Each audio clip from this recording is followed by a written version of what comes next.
통해서 복음을 믿는 신자의 삶에 대해서 배우고 있습니다. 14장에서 교회의 근본적인 원리는 믿음이 강하던 약하던 서로를 받아주는 것이라는 것을 확인할 수 있었습니다. 교회는 믿음이 약한 사람을 무시하며 자기 주장하는 것은 근본 원리를 떠난 것이 됩니다. 또한 교회는 다른 사람을 뒤에서 판단하고 평가하기 쉬운 장소이기도 합니다. 그러나 항상 조심하십시오. 다른 사람을 판단하는 심판관이 되는 것을 두려워해야 되는 것입니다. 결국 23절에서 사도 바울은 사랑으로서 역사하는 믿음에서 나오는 것이 아니라면 죄다라고 이렇게 말함으로 14장을 마무리합니다. 이제 오늘 말씀은 계속해서 사랑으로서 역사하는 믿음에 대해서 자세하게 다루고 있습니다. 교회의 근본 원리는 실력이 있으면 약한 자의 짐을 짊어주는 것이라고 말하고 있습니다. 사실 이 말은 우리에게 형제의 종이 되라는 말입니다. 즉 종은 주인의 짐을 짊어지는 자가 종이기 때문에 그렇습니다. 이는 신자의 근본적인 태도를 결정하는 말씀이기도 합니다.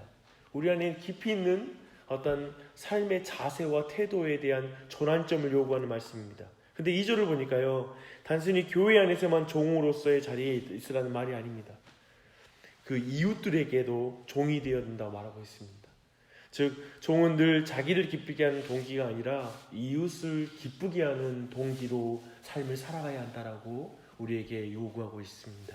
이것이 곧 선을 이루는 것이 됩니다. 선이란 바로 하나님의 뜻이죠. 그래서 하나님의 뜻을 이루는 삶은 이웃을 기쁘게 하는 삶, 그것이 바로 신자에게 요구된 삶입니다. 우리는 믿음이 강한 우리가 마땅히 감당할 것을 모든 부분에서 우리는 이제 적용할 수 있는데요, 우리가 기쁘게 해야 할 대상 또한도 굉장히 다양해지겠죠. 만약 우리 안에 재력이 있는 그리스도인이라면 하나님이 가난한 사람들을 일으키고 부유하게 하라고 돈을 주셨다는 걸 늘 생각해야 됩니다. 여러분에게는 하나님이 주신 직업이 있죠. 그리고 여러분에게 주어진 어떤 많은 소유들이 있을 것입니다. 항상 기억할 것은 그것들이 다른 사람들을 채우고 또 약한 자들을 돕기 위해서 주어진 거다.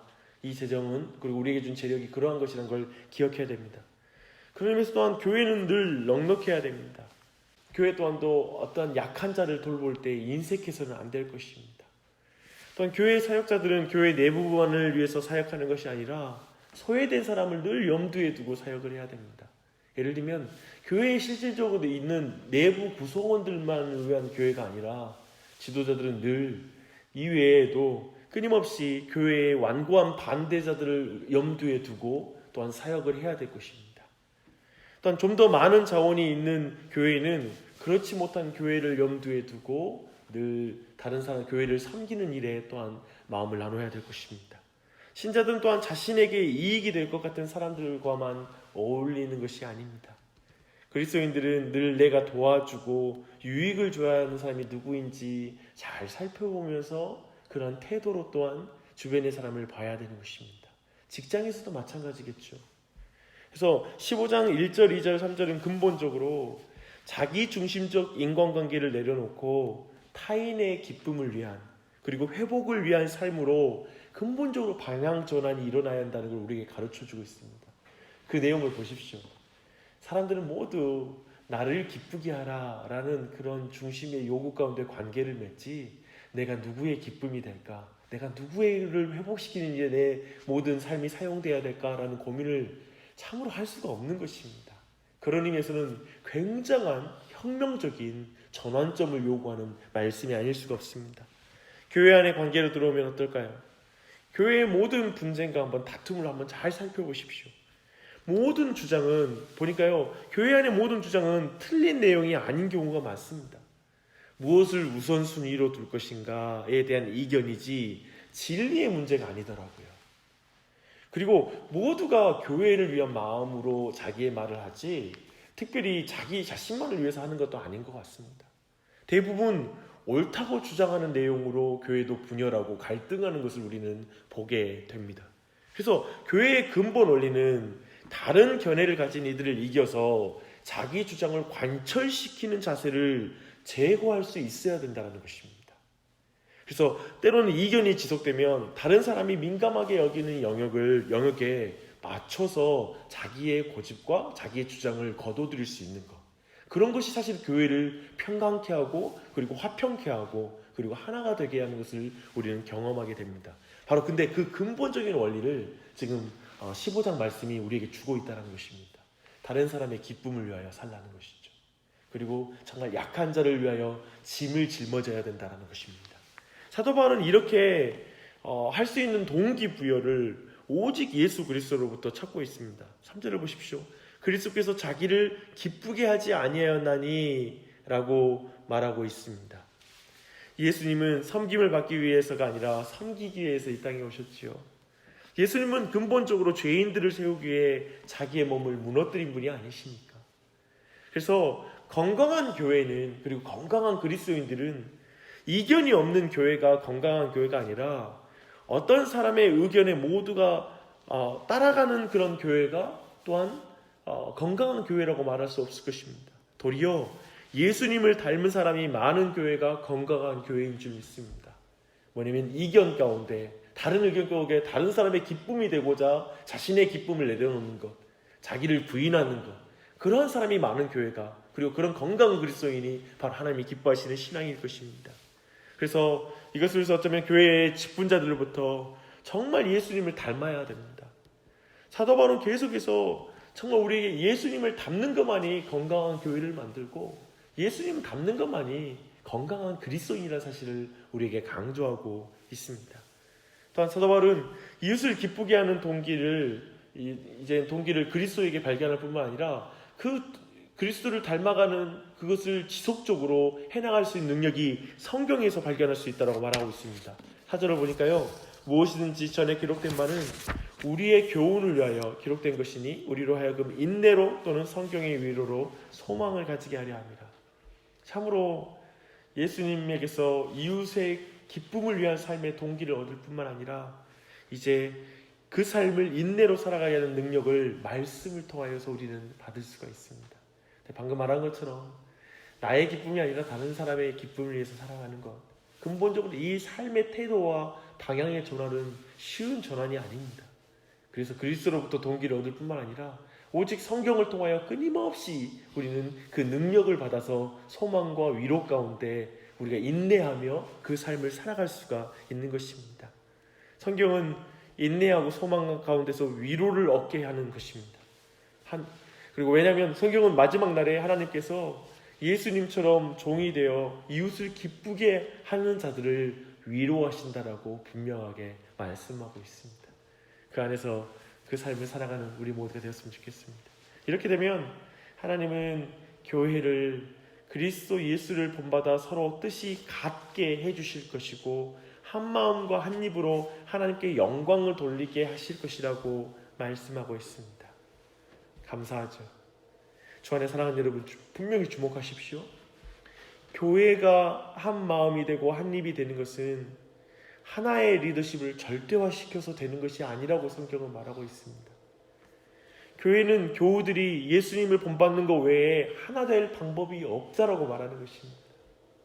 교회가 하나가 되는 것은 오직 이 방법밖에 없어요.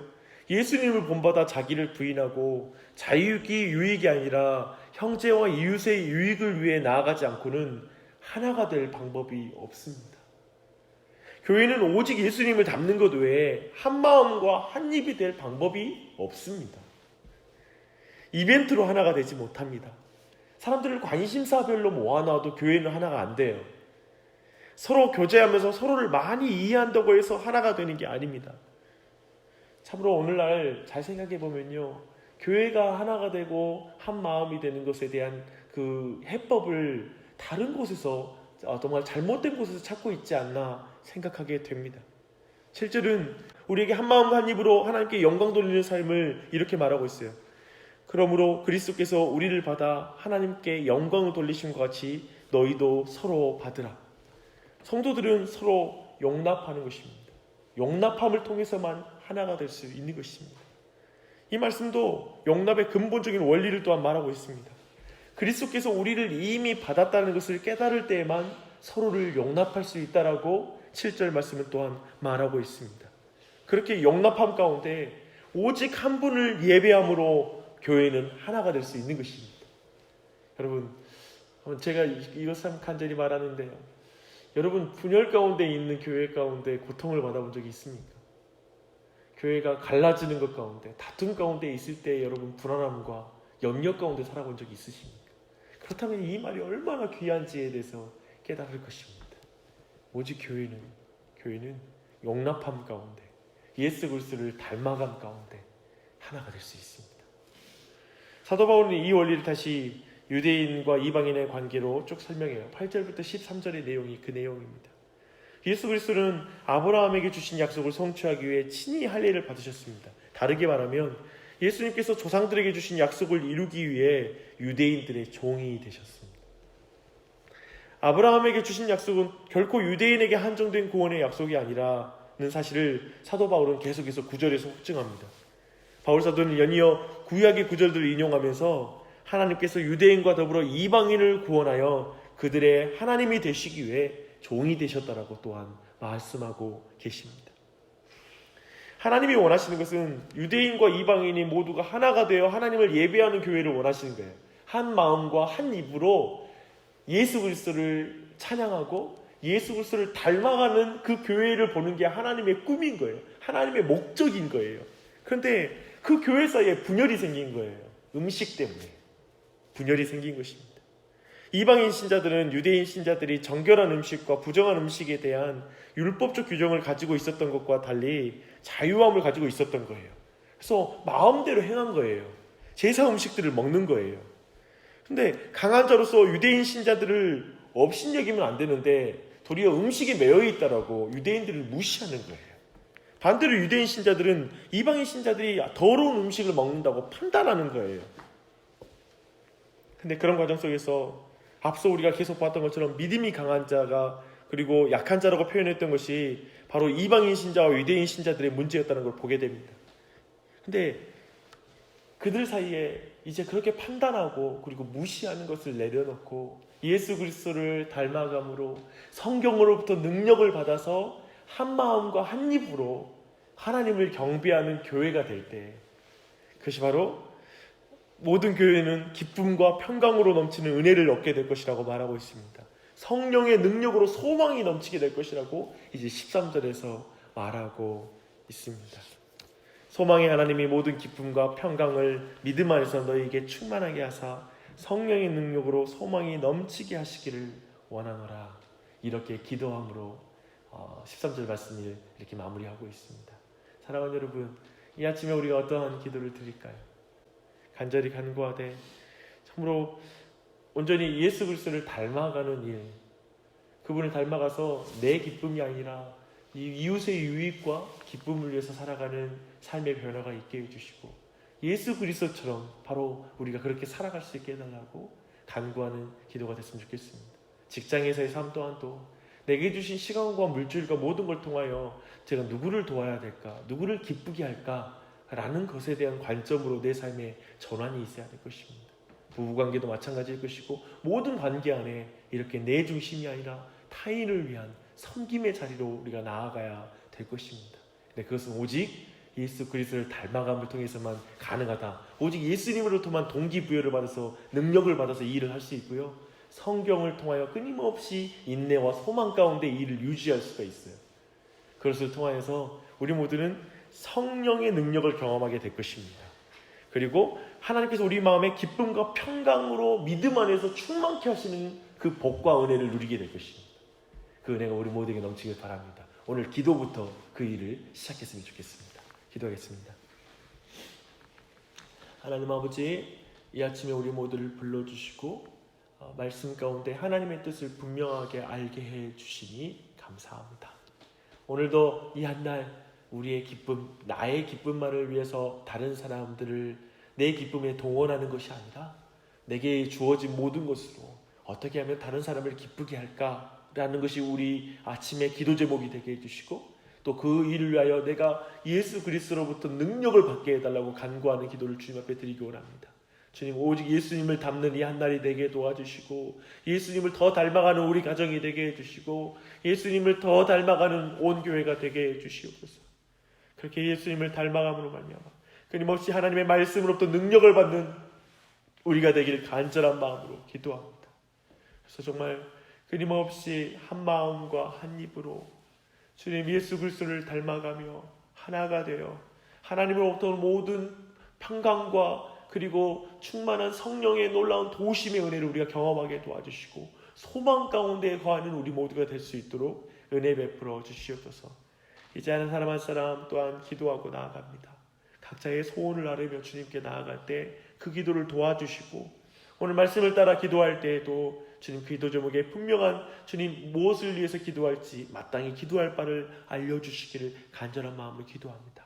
한 사람 한 사람 가운데 성령께서 친히 크게 위로하여 주시기를 간구하며 예수님의 이름 받들어 기도합니다.